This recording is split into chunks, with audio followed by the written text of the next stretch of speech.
We're here today with Eric Beetner, a hard-boiled crime author, award-winning short story writer. Thank you so much for being a part of this. Thank you for having me. Really, really looking forward to chatting with you here for a minute. So we have our question to ask, which is, what is your favorite line from a novel?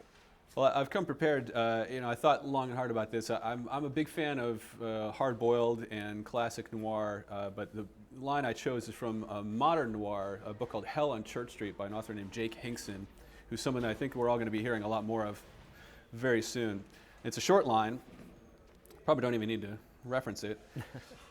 But he writes, "So you see, starting out, I had good intentions." And it's a simple line, but to me, that is almost the quintessential noir line because it comes fairly early in the story, and it's almost the basis of all the greatest noir fiction, is a guy who's honestly trying to do what he thinks is the right thing and just trips himself up, gets caught in a web of his own making, and just goes down into the depths. And to me, that is just the essence of noir boiled down into one line. I think that's great. That's one of the best lines I've heard in a while. That's fantastic. The fact that you're a fan of noir, a fan of that stuff, have you always been that way? Is that what drove you to want to write that kind of fiction? I think so. It was interesting. I've discovered not too long ago, my father maintains an archive of sorts of all mine and my sister's old schoolwork. And they recently moved, and so we were sort of digging through there and finding old stuff, and do we want to throw this away? And I found a short story that I had written. I must have been 10 or 11, judging by the handwriting. There's no date on it or whatever. And I was like, oh, what kind of stories was I writing back then? I had no idea that I even liked to write. And I pulled this thing out, and it's 3 or 4 handwritten, penciled pages, and it's this crime story. There's a kidnapping, there's a car chase, there's guns in it. I was like, what in the world was going on in my brain that I was this age and writing that kind of story? So unbeknownst to me, I think it's always been there. Oh my gosh. And have you been a lifelong reader? I've been a lifelong reader, and I read kind of across genres. I borrowed a lot of books from my sister, and I hadn't found my thing. I hadn't found my genre for a long time. And I got to a point, I think in my 20s, where I was watching more movies than anything else, and I wasn't really reading because I was so intimidated.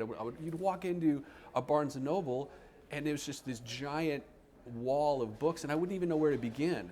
So I think when I finally started to find crime fiction and find those couple of books that really spoke to me, it was such a revelation, and I just really jumped in with both feet. Like, these are my people. These are the kind of stories that I want to read and therefore want to write. So, well, given that you've discovered this, and there's such a wealth of stuff out there. If we were to take you, put you on an island. Yes. Plenty of food, plenty of water. It's all good. But you could only have 3 books. That's something you could do?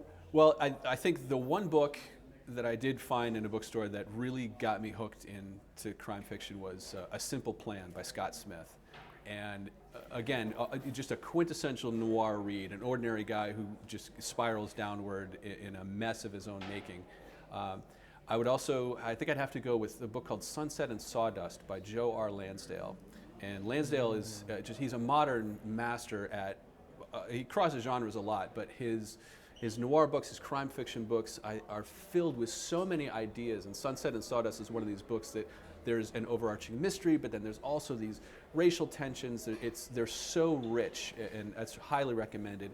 And then I'd have to go something a little bit old school, and I think I would choose a collection of Cornell Woolrich short stories, because Woolrich to me is the ultimate noir author, and a lot like how I feel about Chandler and Hammett, I prefer his short stories. I think Woolrich's short fiction is just noir boiled down to an essence. I like them better than the novels, so I think those would be my 3.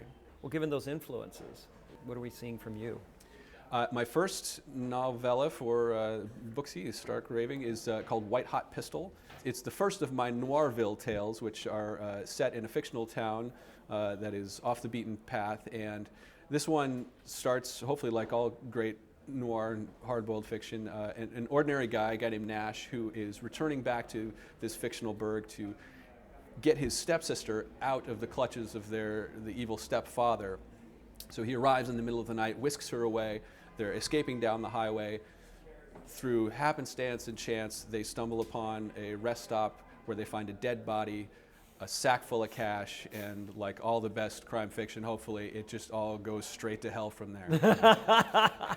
That's brilliant. I love Yes. that. That's a great setup. And though I'm planning on starting right away on some more Noirville tales that take place in this fictional burg, and just have more people whose lives are burning down around them. Oh, that's great. Can never go wrong with a corpse and a bag of cash. Exactly. How could that go badly for you? Thank you so much for giving us your time on this, and thank you so much for the book. I look forward to reading that. Absolutely. Thank you.